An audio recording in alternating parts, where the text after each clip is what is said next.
ila qulubikum. Allah tak memandang rupa-rupamu dan hartamu. Yang dipandang Allah itu hatimu. Nah, kalau kita sholat, mana yang rupa-rupa? Rupa-rupa bentuk. Lama berdirinya, intidalnya lama, rukuknya lama, fasih bacaannya, sujudnya lama. Itu mah bentuk. Nah, itu sentral penilaian Allah. هل أتى على الإنسان حين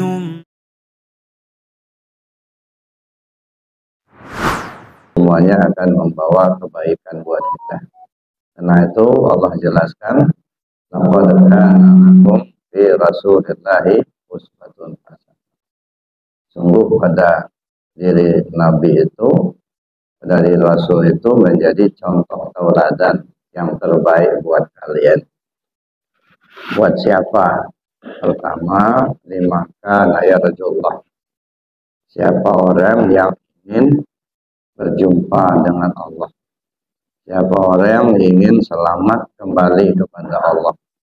Siapa orang yang akan mendapatkan ridha Allah. Maka Nabi SAW sebagai contoh. Yang kedua, bagi siapa orang yang ingin selamat di hari akhir. Juga Nabi sebagai contoh. Begitu juga bagi siapa orang yang ingin zikir yang banyak. Jadi berdasarkan ayat ini ada 3 poin. Yang pertama, kembali ke Allah.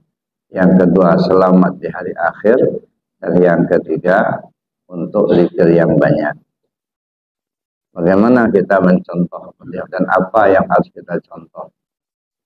Paling tidak itu ada 9 poin yang perlu kita contoh dari junjungan kita Nabi besar Muhammad SAW. Ya mungkin udah sering kita lantunkan di doa. Allahumma zuqna mutaba'atan nabiyyina Muhammadin sallallahu alaihi wasallam.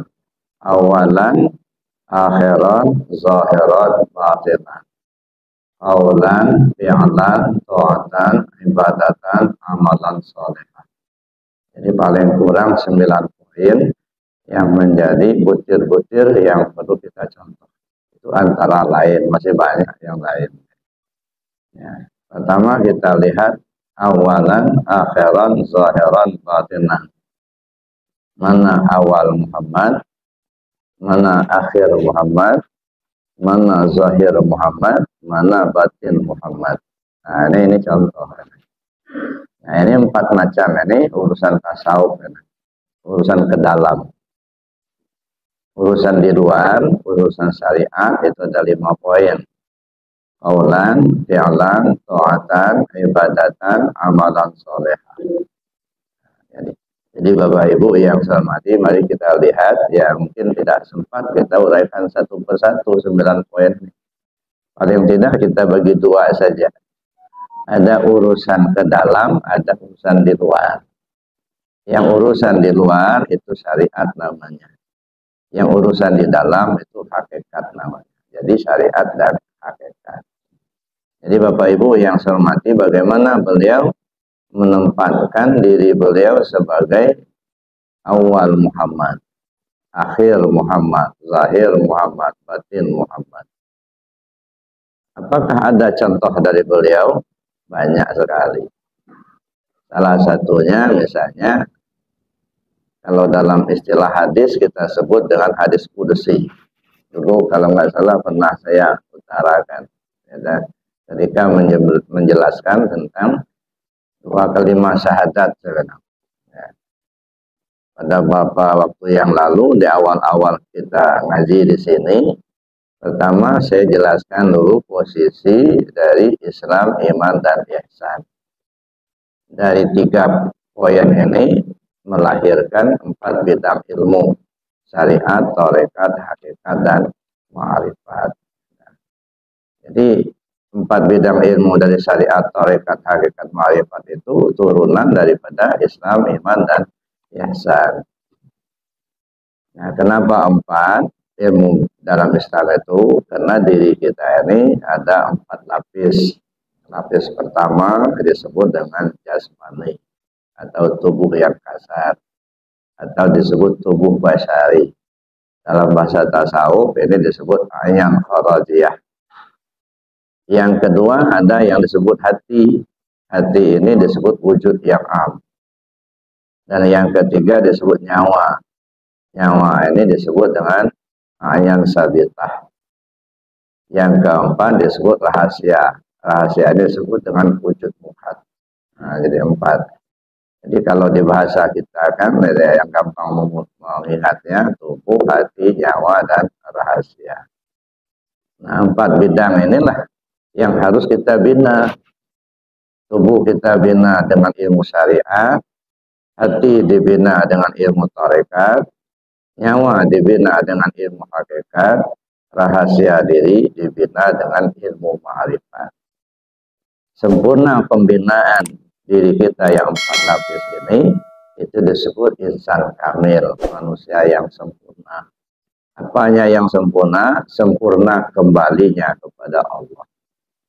Nah, jadi yang kembali ke Allah itu yang 4 ini. Maka saya sampaikan waktu itu, jangan dipahami kembali ke Allah itu mati. Kebanyakan kita kan pahamnya kalau sudah mati sudah kembali ke Allah kan begitu ya. Nggak jaminan, Pak. Ya. Nggak jaminan orang mati kembali ke Allah. Ya. Yang namanya kembali ke Allah itu justru sebelum mati. Mati itu batas waktu untuk kembali kepada Allah. Nah, jadi kita kembali kepada Allah itu mulai lahir sampai mati.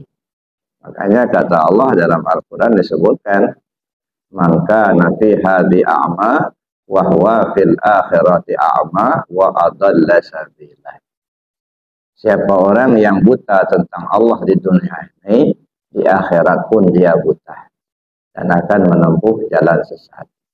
Jadi artinya kalau nggak kenal Allah sekarang di dunia, di akhirat pun nggak kenal. Kalau di dunia tidak kembali ke Allah, sampai ke akhirat nggak bakal balik. Jadi kalau ingin kembali ke Allah, nah sekaranglah waktunya. Maka saya bilang jangan dipahami kembali ke Allah itu mati. Mati itu batas waktu untuk kembali, namanya ajal. Ya. Ya. Nah pertanyaan kemudian, apanya diri kita yang harus kembali ke Allah? 4 lapis diri inilah yang harus kembali ke Allah.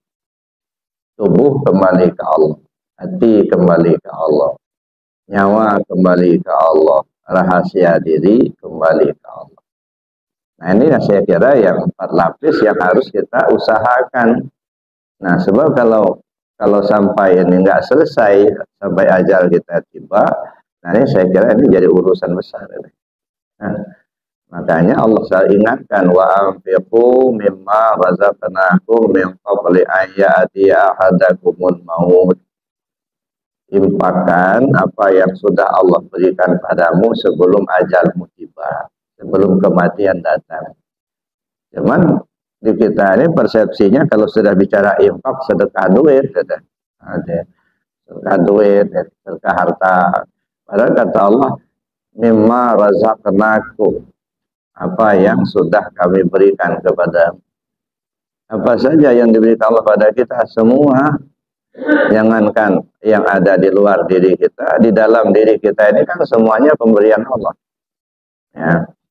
Katakanlah sifat 7, ya, atau sifat ma'ani, qadrat, iradat, ilmu, hayat, sama, basar, kalam. Ini kan pemberian semua, tidak ada yang punya kita.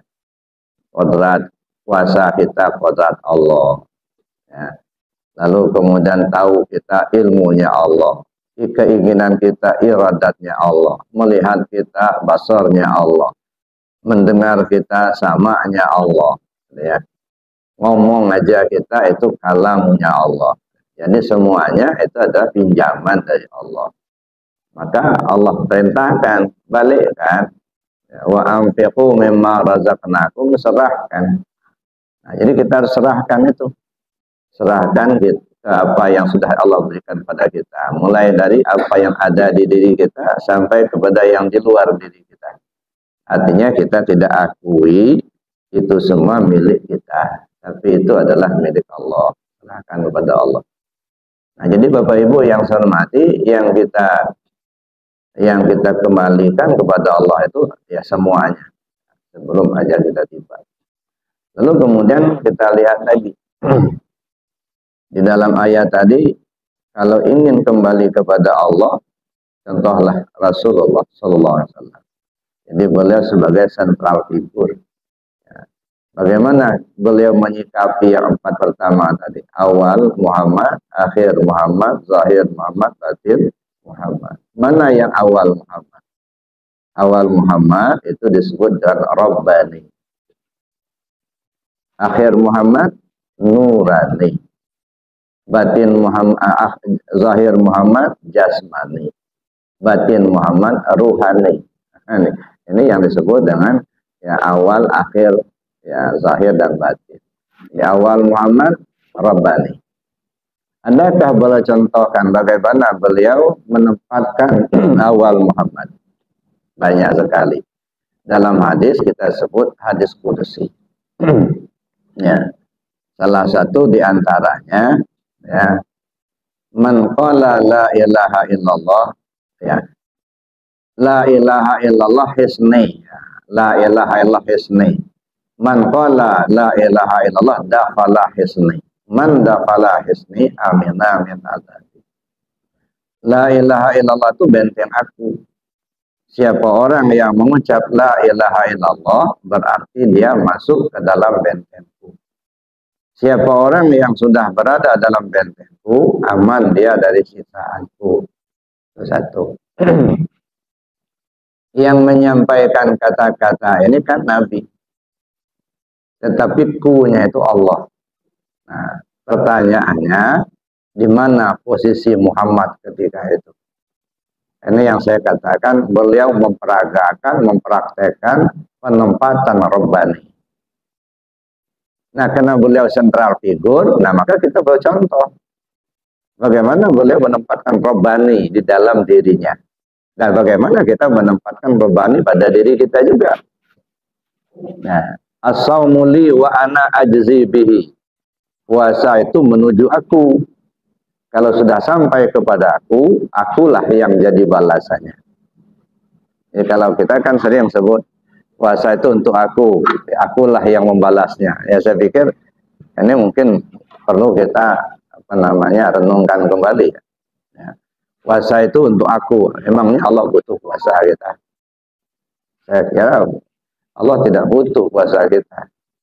Ya, wa ana ajzibi, aku yang akan membalasnya. Kalau salat yang membalasnya siapa? Kalau sedekah yang membalasnya siapa? Nah, makanya kalau menurut saya ini hadis as-sawmu li wa ana ajzibi. Puasa itu nuju aku. Kalau kau sudah sampai kepada aku, ana ajzibi, aku jadi balasannya, bukan pahala lagi, bukan. Bukan sorga, bukan. Aku jadi balasannya. Nah mungkin ini ambil sebagai kisah ya. Ini satu cerita untuk memahami bagaimana aku jadi balasannya ini. Di suatu negeri dipimpin oleh seorang raja. Raja ini raja kaya raya. Namanya raja. Dan dia sangat pemurah. Ya, sangat pemurah. Jadi suatu ketika dia ini umumkan ke seluruh negeri. Wahai rakyatku, mulai hari ini silahkan kalian datang ke istana. Mintalah kepadaku apapun yang kalian maukan. Aku pasti kabulkan. Jadi minta kepadaku apa yang kalian maukan, apa yang kalian butuhkan. Pasti aku kabulkan. Nah, berduyun-duyunlah rakyat ini datang ke istana. Macam-macam permintaannya. Ada yang minta jabatan, ada yang minta duit, ada yang minta bikinin rumah, ada yang minta ya macam-macam lah ya, permintaannya, minta perhiasan, gitu ya, minta emas. Ya. Nah, jadi semua rakyat sudah kebahagiaan, ya, mulai dari kota sampai ke desa itu sudah kebahagiaan semua. Ya. Terakhir datanglah seorang nenek-nenek ini janda. Nenek-nenek janda. Saya nggak tahu ibu-ibu ada yang janda. Jadi nenek-nenek janda ini menghadap kepada raja. Tuan raja, saya mau tanya. Tanya apa? benarkah apa yang diminta rakyat Tuan Raja akan kabulkan? Betul, kata Raja, kan sudah saya umumkan. Ya. Apapun yang diminta rakyat, saya kabulkan. Kamu sudah lihat sendiri kan? Ada yang minta perhiasan, saya kasih perhiasan. Ada yang minta jabatan, saya angkat, saya kasih jabatan. Ada yang minta rumah, saya kasih rumah. Pokoknya semua permintaan sudah saya kabulkan. Sekarang giliran kamu, mintalah, Nek, apa yang kau mau. Begini, Tuan Raja. Saya nggak butuh perhiasan. Saya nggak butuh duit. Saya nggak butuh rumah.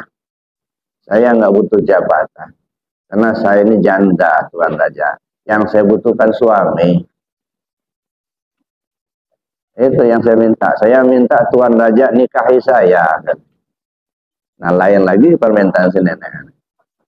Nah, dia nggak minta jabatan, nggak minta perhiasan, nggak minta duit, nggak minta rumah, enggak. Karena saya ini janda, yang saya butuhkan suami. Tolong Raja nikahi saya.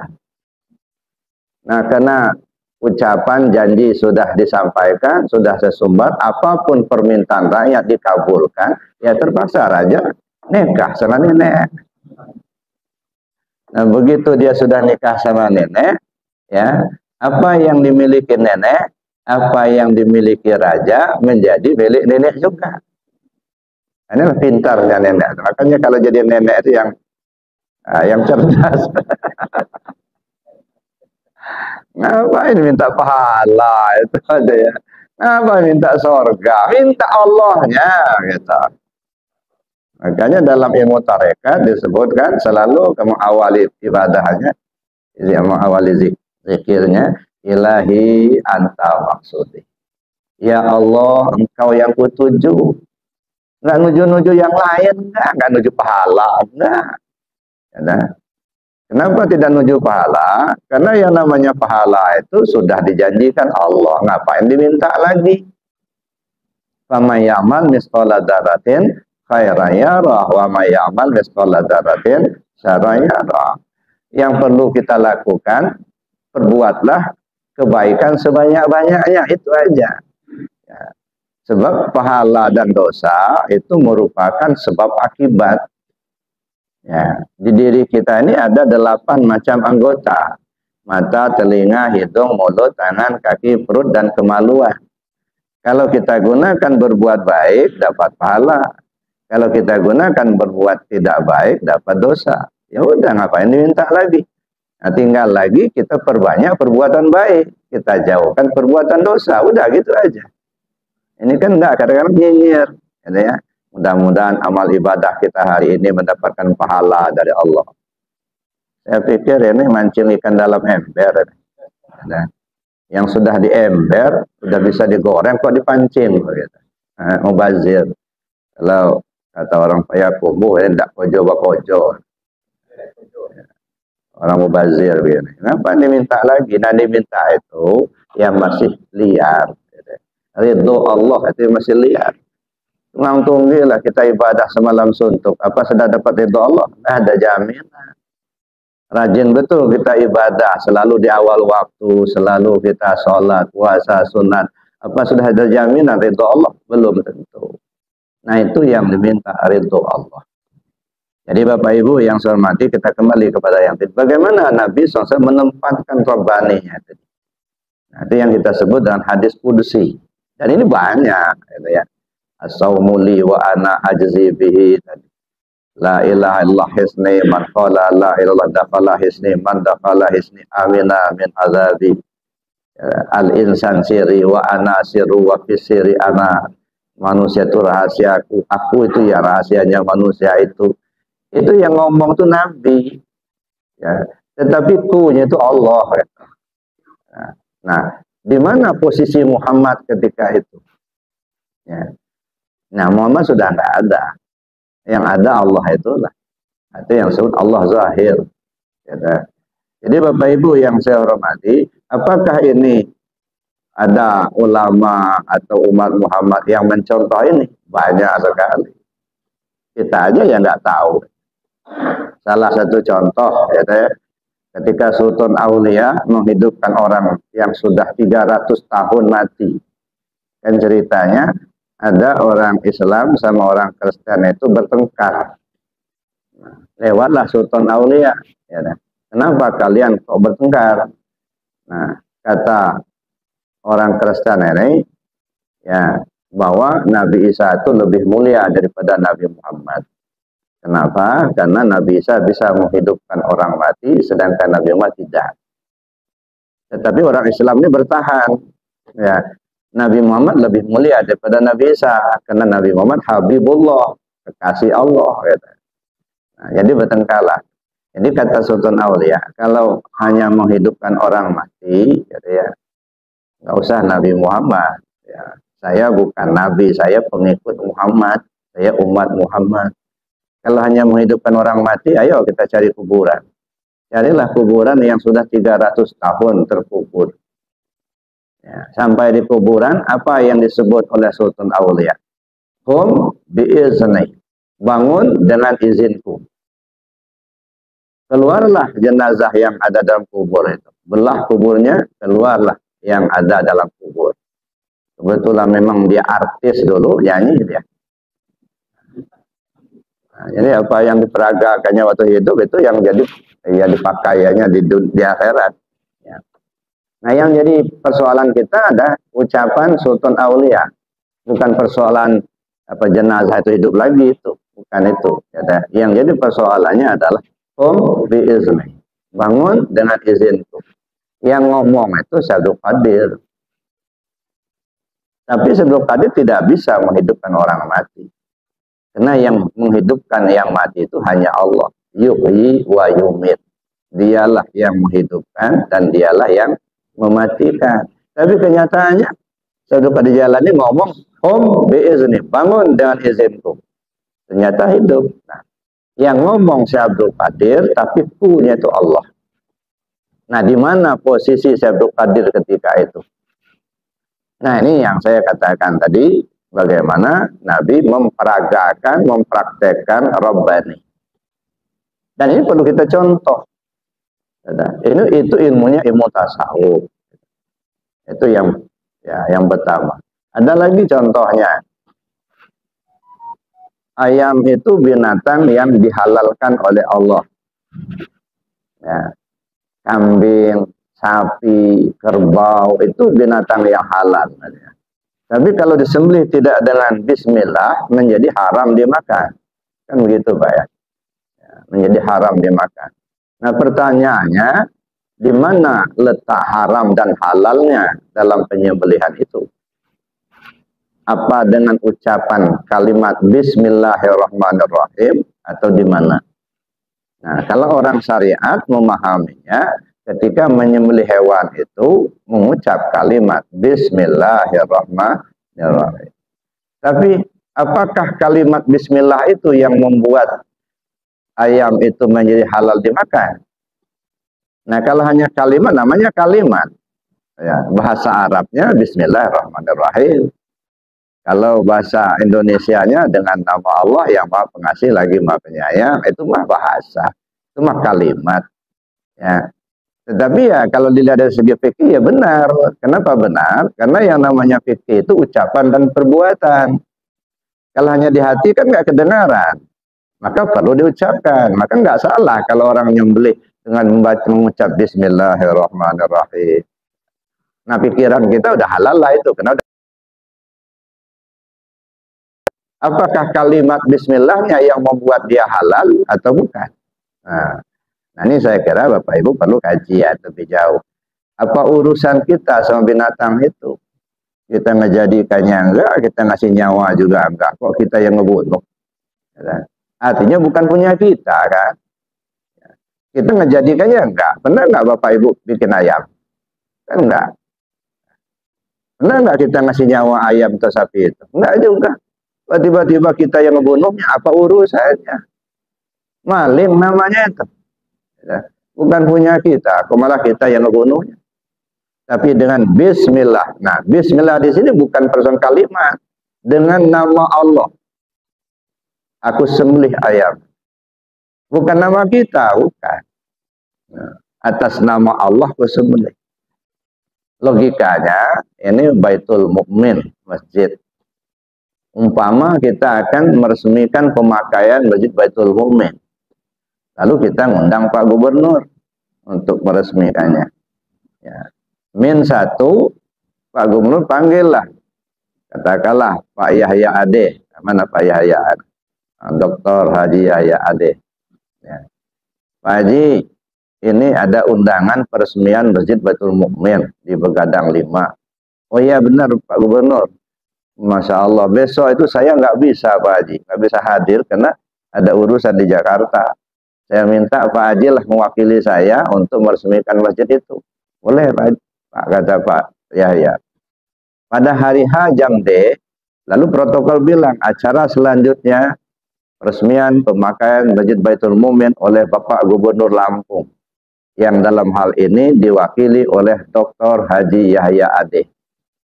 Nah, naiklah Pak Yahya itu ke podium. Setelah menyampaikan pengantar, lalu beliau katakan, atas nama Gubernur Lampung, saya resmikan pemakaian Masjid Baitul Mukmin. Lalu dipukul. Nanti prasastinya Pak Yahya yang tanda tangan apa Pak Gubernur? Gubernur. Kan kali yang resmikan Pak Yahya. Nah, jadi Pak Yahya itu hanya casingnya saja, isinya Gubernur lah itu.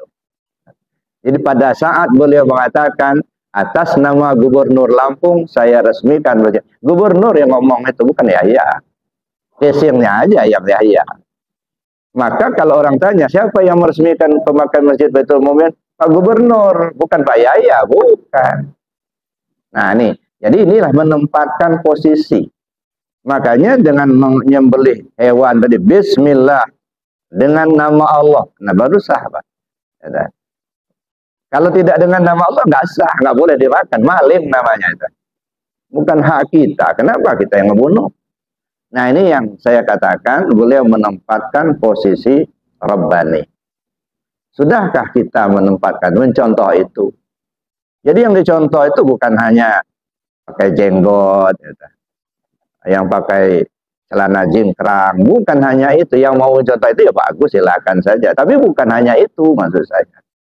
Ya, itu urusan syariat. Nah kita ini banyak berkutat di urusan syariat.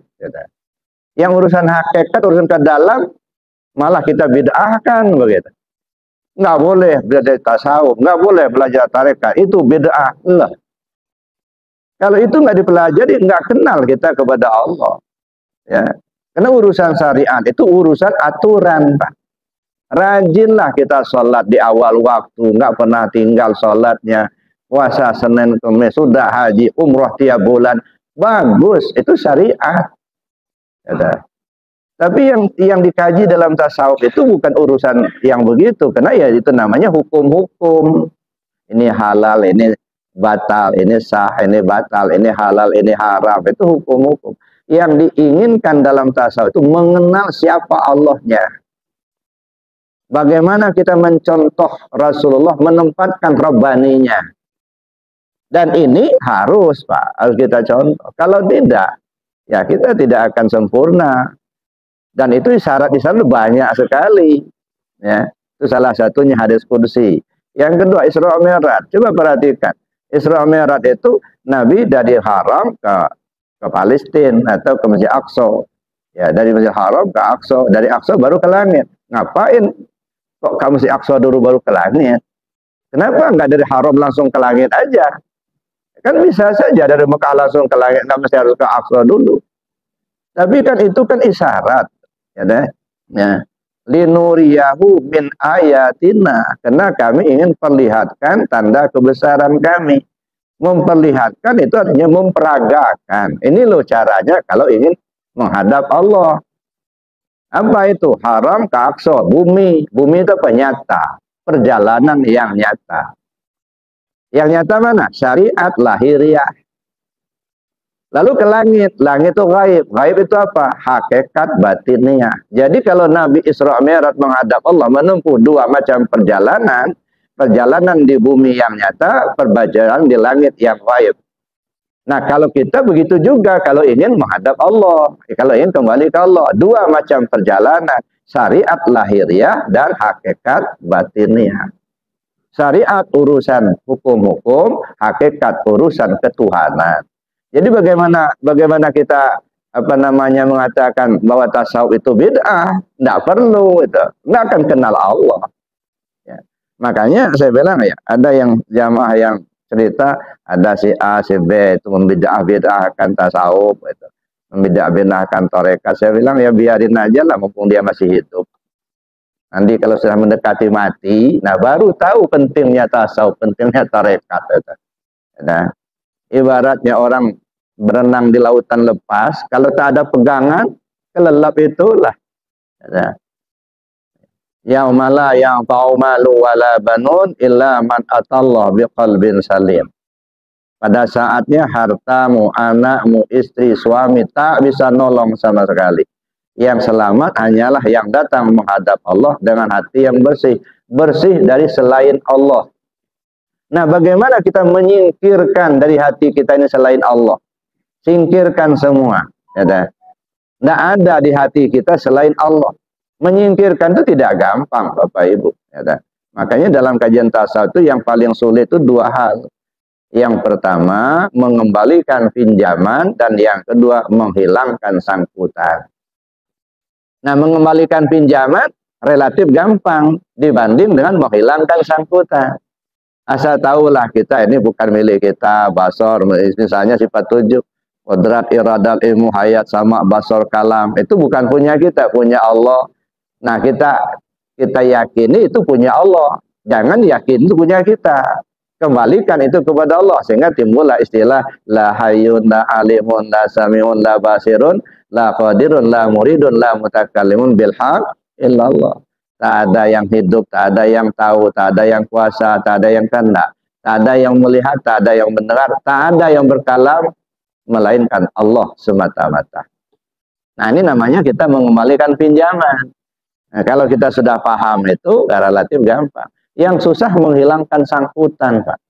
Tersangkut di hati kita ini duit, tersangkut jabatan, tersangkut harta, tersangkut anak, tersangkut istri, oh, banyak sekali. Ya, dan tidak bisa menghilangkan sangkutan itu tanpa zikir. Likulli syai'in siqalah wa siqalatul qalbi zikrullah. Segala sesuatunya ada alat pembersih. Pembersih hati, zikir. Belajar zikir. Belajar zikir itu belajar mengamalkan 2 kalimat syahadat. Maka saya bilang tempo hari, 2 kalimat syahadat itu 5 tahapan saya bilang. Yang pertama belajar mengucapkan itu syariat. Yang kedua belajar cara mengamalkan itu tarekat. Yang ketiga belajar memahami isi 2 kalimat syahadat, ilmu tauhid. Yang keempat belajar memahami posisi 2 kalimat syahadat itu ilmu hakikat. Kapan kita dalam posisi syahadat tauhid, kapan kita dalam posisi syahadat rasul. Yang kelima belajar cara memakai 2 kalimat syahadat. Gimana cara memakai 2 kalimat syahadat itu? Hidup yang akan dipakai kok mati bisa ditumpang. Itulah 2 kalimat syahadat. Ya. Dan itu ada kaitannya dengan ilmu tasawuf. Ya. Nah, maka kalau menurut saya belajar tasawuf itu mutlak, Pak. Jangan dikira kalau belajar tasawuf itu hanya hormat sama orang gitu. Ya, orang kadang-kadang memahami ilmu tasawuf itu untuk orang miskin.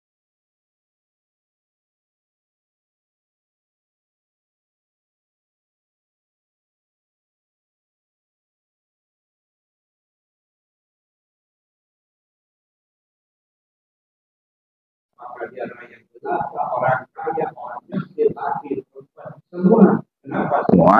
Karena semua kita punya ruh semua. Saya tanya, Bapak Ibu punya ruh apa enggak? Ada kan? Ibu punya ruh? Ada, pernah bikin ruh? Enggak juga kan? Ya, ruh itu ruh punya Allah itu. Cuma kita aja yang ngaku-ngaku punya kita. Itu. Padahal kita nggak pernah bikin. Gitu ya. Kalau ditanya orang, Bapak punya ruh? Ada. Pernah bikin ruh? Enggak pernah. Pernah beli? Enggak pernah. Kok punya? Dari mana dapat? Nah, ini menurut saya kesalahan dalam berintikad. Ya. Kalau dalam syariat nggak masalah lah, itu namanya syariat, gitu ya. Bapak punya rumah ada, Bapak punya istri ada, Bapak punya anak ya, ada punya mobil ada. Ya, dalam kajian syariat tidak masalah. Ada ruh, kita punya penglihatan, kita punya pendengaran, kita punya kuasa. Itu dalam bahasa syariat. Tapi begitu kita masuk ke bahasa hakikat atau dalam keyakinan hati, itu nggak punya, Pak. Itu bukan punya kita, itu pinjaman semua. Itu. Dari Allah, yang punya Allah. Gitu ya. Jadi ruh kita itu juga punya Allah. Gitu ya. Jadi Bapak Ibu yang saya hormati, kita kembali kepada persoalan lagi, bahwa ya yang kita contoh dari junjungan kita Nabi Muhammad SAW itu zahir dan batin, ya, syariat dan hakikat. Jangan kita menghabiskan waktu kita di syariat melulu. Orang kalau sudah bicara syariat itu apa? Ruang lingkupnya sah, batal, halal, haram, dosa, pahala, ujungnya surga, neraka, itu aja. Ya, maka tidak pernah sepi, Pak, dari yang begitu kalau kita bicara syariat. Ya, sah, batal, halal, haram, dosa, pahala, surga, neraka. Itu ya. Tapi kalau sudah masuk ke bagian hakikat, itu kita akan bicara ikhlas, tauhid, syirik, kafir, munafik, gitu ya. Nah, mungkin saja secara lahirnya kita beribadah, kita sholat secara zahir, benar secara hukum, terpenuhi syarat dan rukun. Batinnya sudah benar apa belum? Nah, wallahu a'lam. Nah, contohnya begini. Secara hukum kita sudah benar, berdiri, rukuin, tidak sujud, sudah bersih dari hadas dan najis itu. Lahirnya awal waktu pasti bacaannya gitu ya. Apalagi qari itu bagus bacaannya. Lahirnya benar, batinnya kamu merasa kamu bukan yang sholat itu. Nah, kalau kamu merasa kamu yang sholat, pakai apa kamu sholat? Ya, berdiri itu punya siapa? Kodrat aku, kata Allah. Kamu tahu baca ini baca itu ilmu siapa? Itu ilmu aku. Kamu bisa melihat itu basor siapa? Basor aku. Kamu bisa mendengar sama siapa? Sama aku. Nah, yang punya kamu mana? Yang kamu katakan kamu yang mengerjakan itu yang punya kamu yang mana? Yang kau pakai itu punya aku, kata Allah. Nah, ini yang kita tidak punya, ngaku punya. Kira-kira berbohong apa enggak ya? Sampai kapan kita akan ngebohongin diri kita sendiri? Masa sampai tua kita ngebohongin diri sendiri? Nggak punya, ngaku punya. Gitu. Ya, contohnya begini. Ya, suatu saat Pak Haji Dasril datang ke rumah saya. Beliau bawa mobil yang fresh, yang bagus, gitu ya. Harganya mahal, 1,5 M. Ya. Begitu beliau sudah parkir di halaman rumah saya, beliau bilang, Pak Ustadz, izin parkir, saya mau ke belakang sebentar, ada urusan. Nah, ya silakan Pak Haji. Nah, pergilah beliau ke belakang karena ada urusan. Tiba-tiba ada orang lewat. Baru punya mobilnya. Oh iya, baru. Punya siapa? Punya saya. Ya punya apa? Punya sendiri. Iya, punya saya. Nah, barangkala. Nggak lama sudah itu, Pak Haji Dasril datang. Makasih Pak Ustadz. Saya mau pulang. Ya, dibawanya mobil tadi. Nah, mobil dibawa, saya sedih, Pak. Sedih bukan karena mobilnya dibawa, bukan. Sedihnya saya, kalau orang itu datang lagi nanti. Mana mobilnya, Bu? Ya, katanya. Itu yang saya sedihkan. Kalau mobilnya silakan, memang punya beliau. Tapi kalau orang datang lagi, nanyakan lagi, nah bingung saya. Nah ini kenapa? Karena bukan punya kita, ngaku punya kita. Gitu. Kalau di kuburan ditanya sama nakir, kamu sholat? Iya, pakai apa kamu sholat? Nah, apa punya kamu yang kuasa itu? Nah kita cerita begini. Yang punya kamu yang mana? Itu semua punya Allah semua. Ada ya. Makanya saya bilang, kalau ini sampai tidak dikembalikan sampai ajal tiba, wah ini urusan besar. Ada ya. Ngaku-ngaku punya, nggak punya, dipinjamin motor, malah dijualnya. Nggak usah punya dia, nanti tangkap polisi itu nanti. Jadi Bapak Ibu yang saya hormati, oleh karena itulah kembalikan ya apa yang diberikan Allah kepada kita. Nah, kita contoh junjungan kita Nabi Muhammad SAW, bagaimana beliau menempatkan yang satu. Nah, urusan tasawuf sangat penting. Maka saya bilang Islam, iman, dan ihsan itu, kalau saya ibaratkan buah, kulit, isi, rasa. Ada. Kulit diperlukan untuk apa? Untuk membungkus isi. Isi diperlukan untuk apa? Untuk menyimpan rasa. Tapi yang kita nikmati rasa, bukan kulit, bukan isi. Cobalah Bapak beli doren di jalur 2 itu kan banyak doren itu. Ada. Yang Bapak nikmati apa? Kulitnya apa isinya? Rasanya kan, ya, ada doran yang kecil, murah, tapi rasanya enak. Enak juga ya doran ini, bisa beli lagi. Kenapa? Karena terkesan dengan enaknya rasa. Tapi ada doren, ya, mungkin di Bambu Kuning mungkin ada itu, yang gede itu ya, kulitnya bagus, tampuknya bagus, nggak ada lecet-lecet, nggak murah, mungkin 15 ribuan lah. Ya. Tapi dibelah kosong plastik. Nah jangan sampai hanya bagus kulit, nggak ada isi, Pak. Ya, bagus kulitnya, lahirnya bagus. Innallah la yanzuru ila suwarikum wala ila amwalikum, walakin yanzuru ila qulubikum. Allah tak memandang rupa-rupamu dan hartamu. Yang dipandang Allah itu hatimu. Nah kalau kita sholat, mana yang rupa-rupa? Rupa-rupa bentuk. Lama berdirinya, intidalnya lama, rukuknya lama, fasih bacaannya, sujudnya lama. Itu mah bentuk. Nah itu sentral penilaian Allah. Ya. Oh kita datang ke masjid pakai mobil, bagus bajunya, mahal harganya. Enggak itu, enggak. Yang dinilai Allah ke hatimu itu nyambung nggak ke Allah gitu. Ya, Innallaha la yanzuru ila suwarikum wala ila amwalikum walakin yanzuru ila qulubikum. Hati kita tersambung tidak kepada Allah ketika kita sholat itu. Jangan bangga dengan fasih bacaannya saja. Jangan bangga dengan tumakninah di awal waktu. Ya dah. Secara syariat bagus, cuman berisi apa tidak. Nah ini harus kita harus kita koreksi, harus kita tambah tingkatkan. Kalau lahirnya sudah bagus, bagaimana isinya sudah bagus. Membaguskan isi, kaji ilmu tasawuf. Jangan pernah kita akan ya meremehkan ilmu tasawuf, Pak. Nggak akan kenal Allah dengan sempurna tanpa tasawuf. Paling-paling kenal nama Allah, ya dah. Itu nama, apa yang kita sembah nama bukan yang bernama Allah. Di mana kita temukan dalam kajian tasawuf, ya. Mudah-mudahan kita ditunjuk oleh Allah Subhanahu wa taala. Amin. Allahumma amin. Bapak Ibu yang saya hormati, karena kita dibatasi waktu, masih ada waktu sekitar 10 menit atau 5 menit lagi. Silakan kalau ada yang mau tanya. Nah, sebelum kita akhiri. Dari apa yang kita paparkan tadi, mungkin ada yang perlu penjelasan lebih jauh atau ada yang kurang dipahami, silakan kalau ada.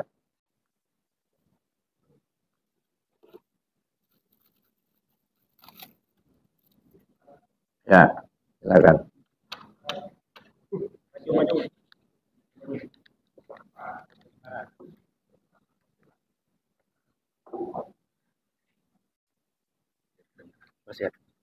Bismillah. Bismillah. Assalamualaikum warahmatullahi wabarakatuh. Pak Ustadz, tadi disampaikan pertama waktu Sultan Aulia ngidupin orang mati dia dengan izinku katanya tadi.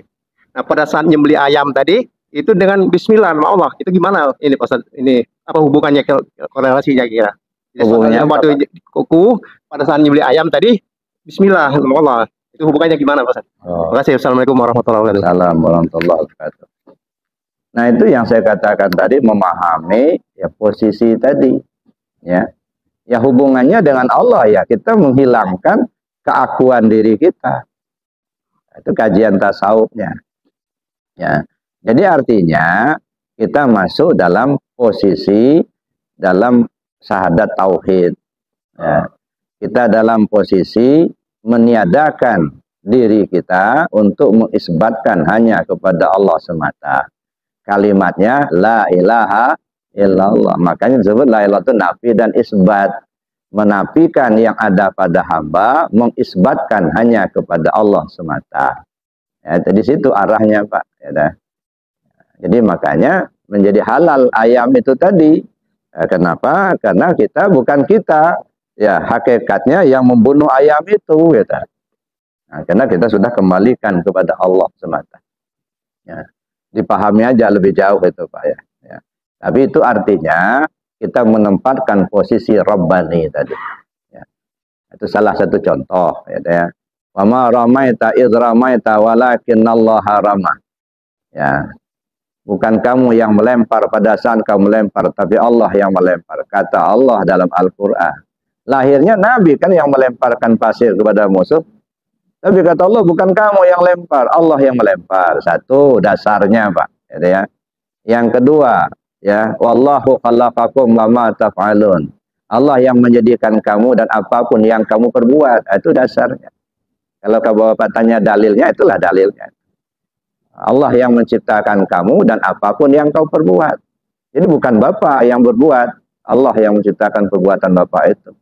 Nah, cuman Bapak ngaku Bapak yang berbuat. Nah, di situ kelirunya gitu. Itu ya. Nah, sudah, nanti kita kaji lebih jauh. Ya. Tapi bagaimana kita meyakinkan supaya kita di sholat terkumpul bahwa Allah di depan kita itu bagaimana meyakinkannya? Ya, makasih. Sebenarnya Allah itu bukan di depan kita, Pak. Ya. Jadi jangan sampai nanti kayak orang mencari kacamata yang sedang dipakainya. Dia hilir mudik cari kacamata, mana kacamata saya tadi kata, padahal dipakainya gitu. Nah, ya memang kita pernah ngelihat angin nggak ya? Enggak kan? Nah ini kan mana? Nah itu kipas. Nah, kipas itu kan hidup, gitu ya. Ya, kira-kira angin bertiup nggak Pak di bawah itu? Terasa nggak? Ada ya? Ya. Ngelihat nggak angin bertiup? Enggak. Tahu nggak kalau angin sedang bertiup? Dari mana Bapak tahu? Ah, di Ratna begitulah.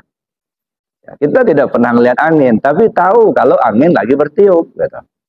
Kenapa? Karena rasa.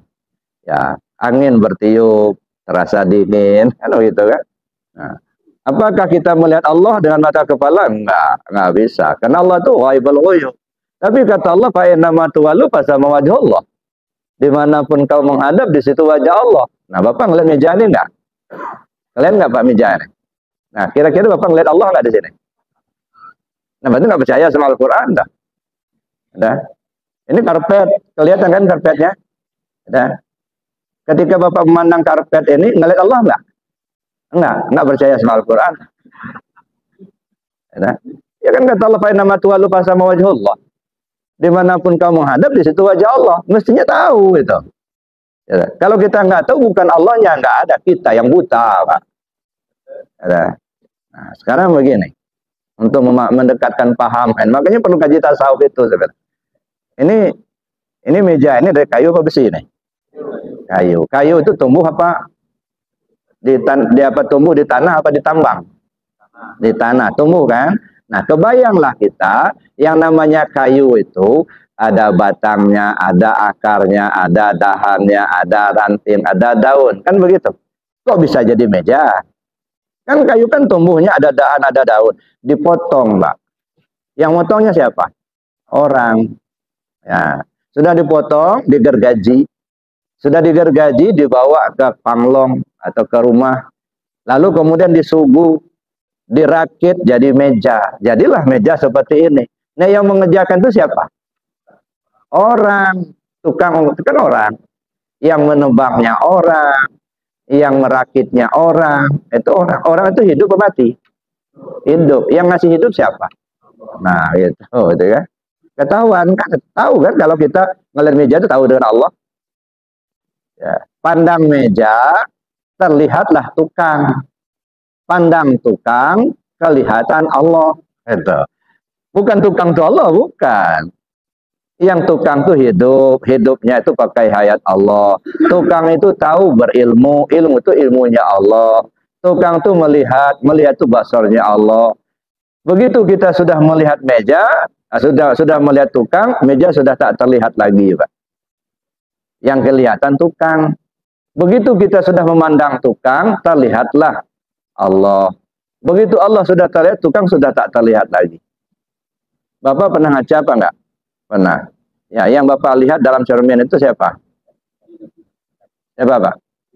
Diri kita. Bukan. Bukan diri kita, Pak.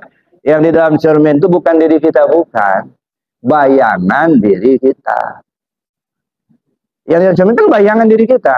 Kalau diri kita coba pencet-pencet dalam cermin itu, kesakitan enggak? Enggak, pecah malah cerminnya. Yang di dalam cermin itu bukan wajah kita, bayangan wajah kita. Jadi yang kita pandang itu cermin. Ya, yang kita lihat bayangan wajah kita. Nah, begitu kita sudah melihat bayangan wajah kita di dalam cermin, cerminnya nggak kelihatan lagi, enggak. Sudah fokus kita melihat bayangan wajah kita itulah. Ya, makanya ibu-ibu kalau memperbaiki jilbabnya, dia mau bersolek lah begitu, ngaca. Ya, dah. Persis. Jadi walaupun ketika kita melihat bayangan wajah kita di dalam cermin itu seolah-olah wajah aslinya kita itulah. Kau lihat nur Muhammad seperti kau melihat Muhammad. Kau lihat Muhammad seperti kau melihat Allah. Itu namanya kita memansuhudul wahdah fil kasrah. Pandang satu dalam banyak. Nah, jangan terhambat dengan bayang-bayang, Pak. Ini kan bayang-bayang semua ini, Pak. Kesin. Ya dah. Banyak orang terhambat bayang-bayang. Yang zahir ini bayang-bayang. Bukan diri kita yang asli, bukan. Ya. Yang asli diri kita itu ruh kita itu. Nah, coba pandang tubuh Bapak itu. Pandang tubuh kelihatan ruh. Kenapa? Karena tubuh itu tidak bisa berbuat apa-apa kalau tidak ada ruhnya. Ya dah. Coba lihat mayat. Mayat itu kan tergolek aja, dia nggak bisa jalan walaupun ada kaki. Dia nggak bisa melihat lagi walaupun ada mata.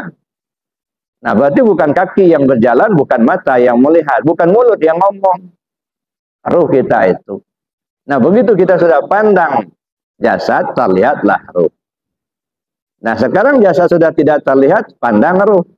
Ruh itu juga tidak punya kemampuan mutlak. Dia hidup pakai hayat Allah. Ruh itu kan hidup dengan hayat Allah. Ruh itu mendengar dengan samanya Allah. Kalau gitu yang berkuasa siapa? Allah. Nah, begitu kita dalam sholat tadi, Bapak Ibu. Ya, makanya ya mesti kita memahami dulu ilmu tentang sholat. Ya, bukan hanya bacaan dalam sholat, ilmu tentang sholat. Kalau bacaan dalam sholat itu syariatnya tuh. Ya, baca Fatihahnya, baca takbirnya, tasahudnya, sholawat, itu bacaan. Tapi ilmu tentang sholat sudah lengkap belum? Bagaimana kita menempatkan takbir? Takbir itu ada ihram, ada mi'raj, ada munajat, ada tubaddil. Kapan ihramnya, kapan mi'rajnya, kapan munajat, kapan tubaddil. Nah, itu satu. Lalu kita menempatkan kiblat yang 4. Mana kiblat tubuh, mana kiblat hati, mana kiblat nyawa, mana kiblat rahasia diri.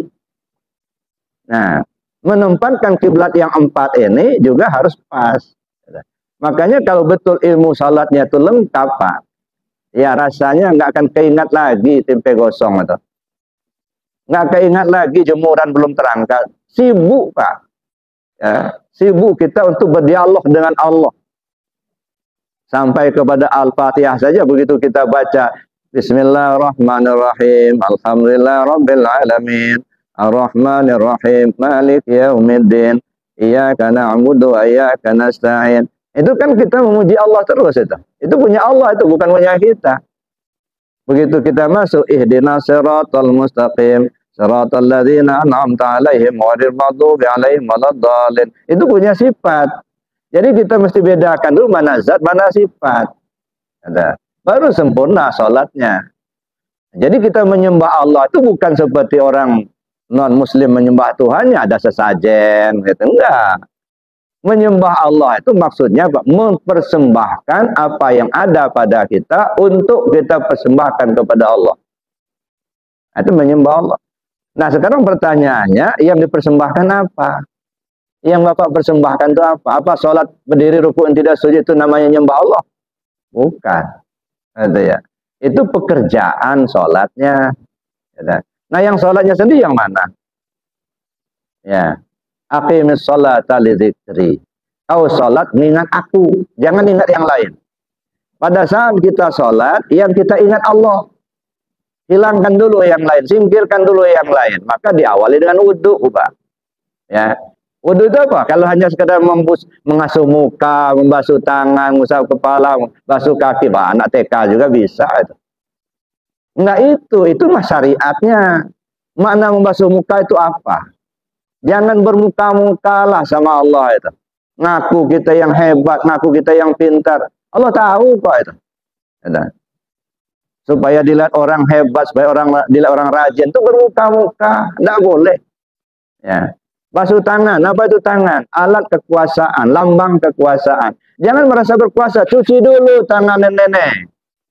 Jangan merasa kita pejabat, kita berkuasa.